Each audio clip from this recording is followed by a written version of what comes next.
Lucifer matutinus inveniat.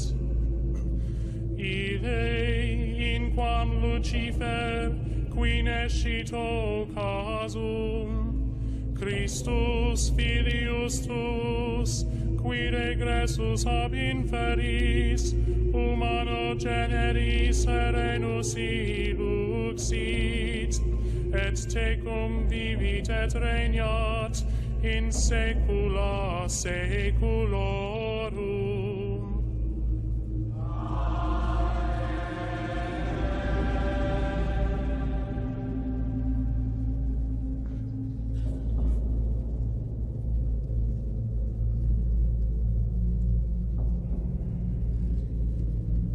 Well, Reverend Gabriele Amorth made headlines around the world recently when he said the devil was present in the Vatican.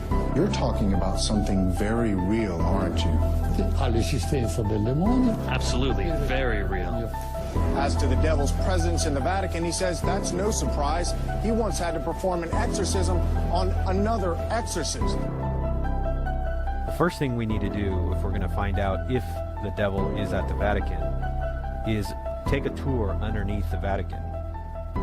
As we arrive underneath the Vatican, we see that it is laid out in a number of rooms marked by letters, as we could see in this aerial view map. As we move to room U, here we find the shock of all shocks. Here on the wall, it says there is a depiction of Lucifer, that is, the light bearer, the morning star. On the opposite of the wall, there is a drawing of Vesper, the evening star, cosmic symbol of the human life cycle. We find out that when we get to room U, here we have a clear depiction of Lucifer underneath the Vatican at St. Peter's Basilica. We ask ourselves, why are they keeping this image of Lucifer underneath the Vatican? Again, you would think if you're a Christian church, you would not want to have any of these images. They'll go on and say, oh, well, we're saving it because it's a UNESCO heritage site or something like that. This is always their excuse, saving it for the sake of art. But for the true Christian, this is not an excuse, because we know if you're giving glory and propaganda to false deities and false pagan gods, what are you doing? You're in essence supporting the evil spiritual realm. This cannot be from God. And since Rome claims itself to be the one true church, you would think they would lead by example. But what kind of example is this? That you have a depiction of Lucifer underneath the Vatican for countless hundreds and hundreds of years? Now this image here underneath the Vatican has been there since their claim, which would be Constantine. We would know that he was the first one that built this basilica. And so again, we ask ourselves, why are they keeping this depiction of Lucifer underneath the Vatican?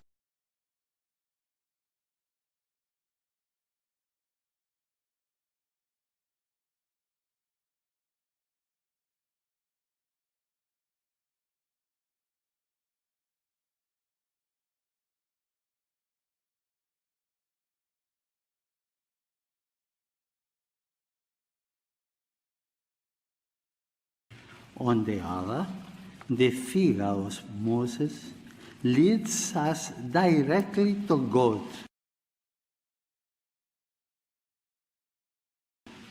And thus to the transcendent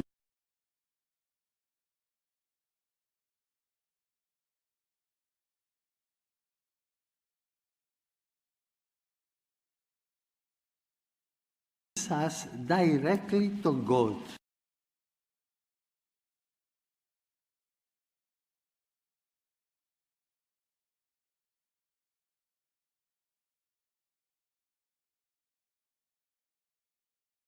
This is the last day of the Pope's visit. Now, since he's been here, he's said and done a lot of things.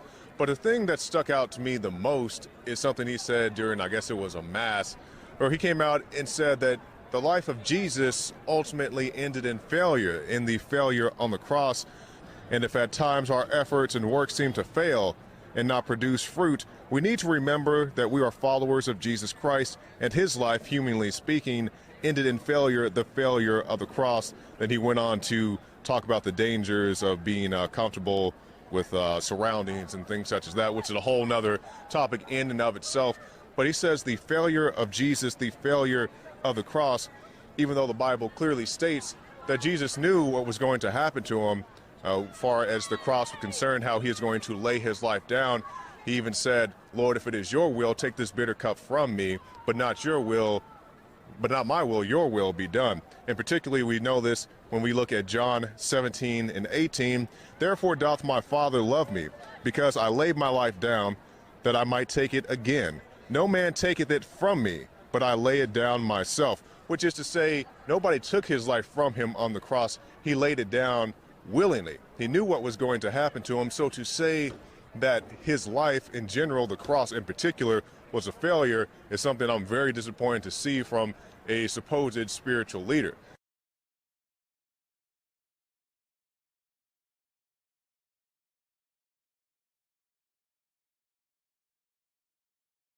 El secretario general The Secretary de las General Naciones of the Unidas United Nations ha invitado al Papa has invited the a Pope dirigirse to a address esta this honorable distinguished assembly de las of naciones. nations.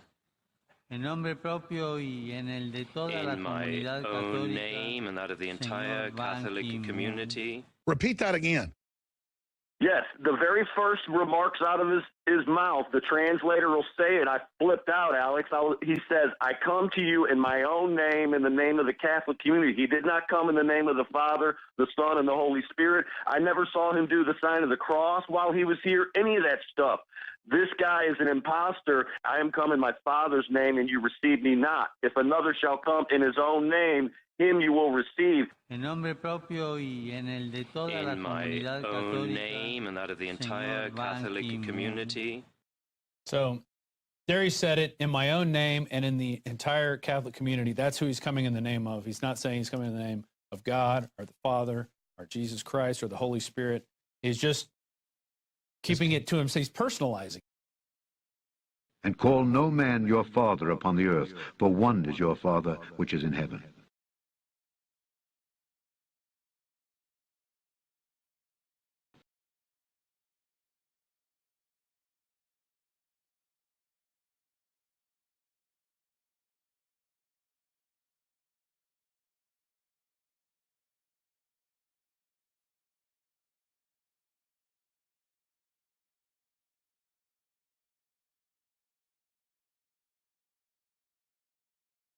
So bizarre how the Catholics will twist this and just eliminate the second commandment from the Ten Commandments. And they still have to come up with 10. Because in Deuteronomy 10:4, this list is called the 10 Commandments. So you can't walk away with 9 of them. But the Roman Catholics don't want to acknowledge this second commandment. And not even the Lutherans want to acknowledge this second commandment that says not to make a graven image. You know why? Because their church is filled with graven images. Because their house is filled with graven images. Because their yard has a shrine of a graven image in it.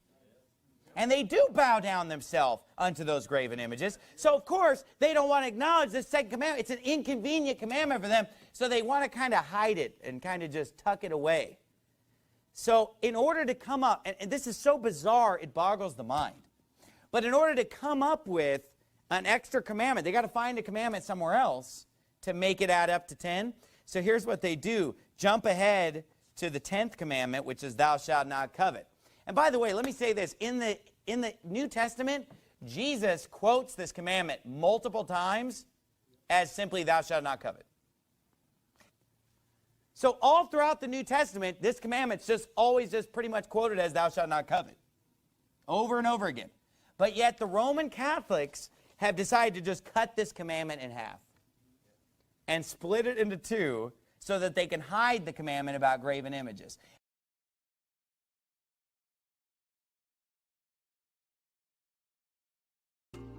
Priest Andrew Pinsent holds advanced degrees in theology from the Pontifical Gregorian University in Rome, as well as a doctorate in particle physics from Oxford. In January 2015, he wrote, "Being both a priest and a former particle physicist at CERN, I am often asked to give talks on faith and science. Quite often, young people ask me the following question: how can you be a priest and believe in the Big Bang? To which I am delighted to respond, we invented it. Or more precisely, priest Georges Lemaitre invented the theory that is today called the Big Bang, and everyone should know about him." The author of the Big Bang theory was none other than the Jesuit-trained priest Georges Lemaitre. On October 28, 2014, Sarah Kerr reported, Speaking to members of the Pontifical Academy of Science, the Pope said it is possible to believe in both, insisting God was responsible for the Big Bang from which all life evolved. L'inizio del mondo non è opera del caos che deve a un altro la sua origine, ma deriva direttamente da un principio supremo che crea per amore. Il Big Bang, che oggi si pone all'origine del mondo, non contraddice l'intervento creatore divino, ma lo esige. L'evoluzione nella natura non contrasta con la nozione di creazione, perché l'evoluzione presuppone la creazione degli esseri che si evolvono.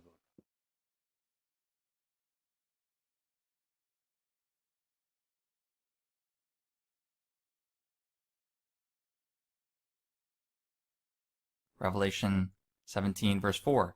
And the woman was arrayed in purple and scarlet color, and decked with gold and precious stones and pearls, having a golden cup in her hand full of abominations and filthiness of her fornication. First clue, purple and scarlet color. And the woman was arrayed in purple and scarlet color. You can see the bishops wear purple and the cardinals wear scarlet, the red color, as you see in the Vatican. The next clue was she's decked with gold and precious stones and pearls. She has many riches. How rich is the Vatican, says International Business Times? So wealthy it can stumble across millions of euros just tucked away. There's tons of articles on how the Vatican has just immense amount of money in paintings and art and gold and jewels. Everything about the Catholic Church is very ornamental. And I saw the woman drunken with the blood of the saints and with the blood of the martyrs of Jesus. And when I saw her, I wondered with great admiration. If you did not already know, the Catholic Church in the Dark Ages killed millions of Christians because they wanted to remain in power. For 2 or 3 centuries, many Protestants have given figures concerning the total number of people killed directly or indirectly by the papacy during the Middle Ages. 50, 68, 100, 120, 150 million people. Roman Catholics typically give much smaller numbers, so they don't deny that it happened. So again, looking back to Revelation, the blood of the saints and martyrs are on the Vatican's hands. But here's where it gets undeniable. I said this is irrefutable, undeniable evidence that we are in the end times and St. John's revelation is coming true. He says, the 7 heads are 7 mountains on which the woman sitteth. Oh, it's Rome. Okay, the city of 7 hills.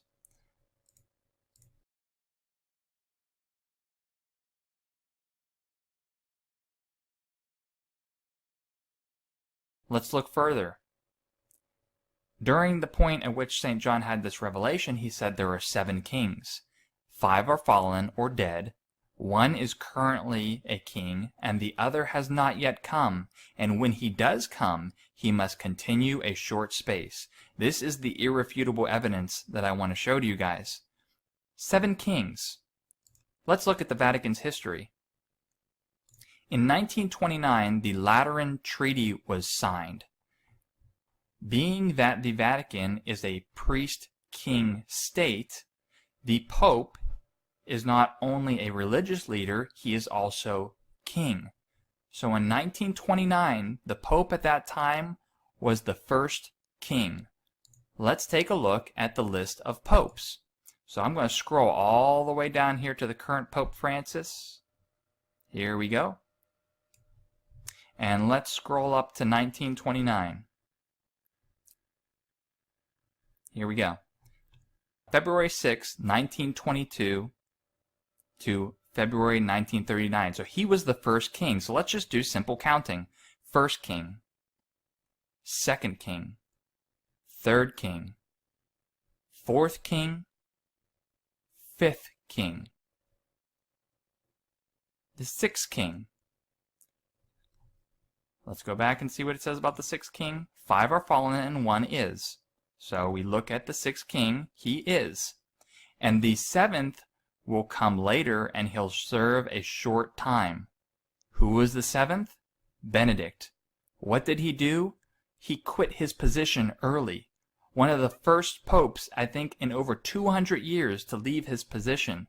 The popes die in the papacy. They die in their position. It shocked the world when he left his position. And look what it says about the kings. There were 7 kings from 1929. 5 are dead, 1 is, Pope John Paul II, and the other has not yet come. And when he does come, he'll quit early. Unbelievable. Unbelievable. This is irrefutable to me. Now let's look at this guy, Francis. And the beast that was and is not, even he is the 8th, and is one of the 7, and goeth into perdition. This is in reference to Satan. He is the false prophet. He is the last pope. That is the main message. Revelation is about end times, and this section here, 17:10, Revelation 17:10, about the kings, that lines up directly with the Vatican getting its sovereignty in 1929 and pinning it to the exact pope who would quit early, which is not a common occurrence. Guys, got to open your eyes here. And whoever shall exalt himself shall be abased, and he that shall humble himself shall be exalted. But woe unto you, scribes, and you Pharisees, hypocrites, for you shut up the kingdom of heaven against men. For ye neither go in yourselves, neither suffer ye them that are entering to go in. Woe unto you, scribes and Pharisees, hypocrites, for you devour widows' houses, and for a pretense make long prayer. Therefore ye shall receive the greater damnation. Woe unto you, scribes and you Pharisees, hypocrites, for you compass sea and land to make one proselyte, and when he is made, you have made him twofold more the child of hell than yourselves. Those who try and hide their plans from the Lord are doomed. They carry out their schemes in secret and think no one will see them or know what they are doing. They turn everything upside down. You're looking at the Vatican in St. Peter's Square. St. Peter's Square is in the shape of a keyhole. The Vatican itself is in the shape of an upside-down cross. This is truly the devil's church that has misappropriated and hidden the keys to the kingdom of heaven. Even the name St. Peter's Basilica gives away the identity of Satan's church. Basilica, the origination of the word, means a place of a king. The word basilisk refers to a serpent described as a dragon that can kill by its breath or look. Basilica translates into the abode of the basilisk, which is the abode of the serpent, the royal serpent, the serpent that wears a crown. As you view the entirety of the Vatican itself, the upside-down cross, at the head of the cross, the head of the serpent becomes visible. The conspicuously placed circles for the eyes of the serpent, as well as the square window for the exit of the tongue on the mouth of the serpent, becomes obvious. It is truly the abode of the serpent. The dome on the top of the Vatican becomes the crown of the serpent, truly hidden in plain sight. The entirety of the Vatican is an upside-down cross, with a serpent at the head of the cross wearing a crown. This is truly the Church of Satan, and the keys to the kingdom of heaven have been hidden by Satan himself in the form of one of the largest Christian churches in the entire world, boasting of over 1.2 billion members, deceived by Satan himself. Woe unto you, Pharisees and teachers of the law, for you have taken away the key to knowledge. You don't go in yourselves, and you kept those who are trying to enter from entering. Your damnation shall be the worse.